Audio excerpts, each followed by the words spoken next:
বাঙালির খুব জনপ্রিয় একটা খাবার হলো ডাল।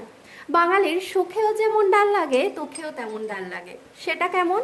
সুখে কোনো বিয়ে বাড়ি বা ভোজ অনুষ্ঠানে সোনামুগ ডাল মাছের মাথা দিয়ে হয়েই থাকে, আর দুঃখে বাড়িতে কিছুই নেই, চলো ডাল রান্না হোক। আবার এমনও কিছু কিছু মানুষ আছে যাদের রোজকার রুটিনে ডাল খেতেই হবে।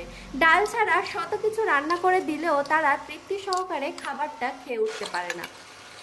তো বন্ধুরা, তোমাদের সঙ্গে আজকে সেই ডাল রেসিপি শেয়ার করছি। তোমরা অনেকেই অনেক রকম ডাল খেয়েছো, একবার এই জিরা ডালটা ট্রাই করে দেখো, খুবই সিম্পল রেসিপি। ডালটাকে কয়েকবার জল পাল্টে পরিষ্কারভাবে ধুয়ে সিদ্ধ করতে বসিয়ে দেবে সামান্য হলুদ গুঁড়ো দিয়ে। সিদ্ধ হয়ে এলে একটা প্যানে সামান্য তেল দিয়ে কেটে রাখা পেঁয়াজ কুচি লাল লাল করে ভেজে এর মধ্যে দুটো শুকনো লঙ্কা, সামান্য কালো জিরে আর 1 চামচ গোটা জিরে দিয়ে ফোড়ন দিয়ে ভেজে এর মধ্যে সিদ্ধ করে রাখা ডালটা দিয়ে ভালোভাবে কষিয়ে এবার স্বাদ মতো লবণ দিয়ে প্রয়োজন মতো জল দিয়ে ফুটিয়ে নিলেই আমাদের ডাল রেসিপি তৈরি। তোমরা বন্ধুরা কে কোন জেলা থেকে ভিডিওটা দেখছো অবশ্যই কমেন্টে জানিও।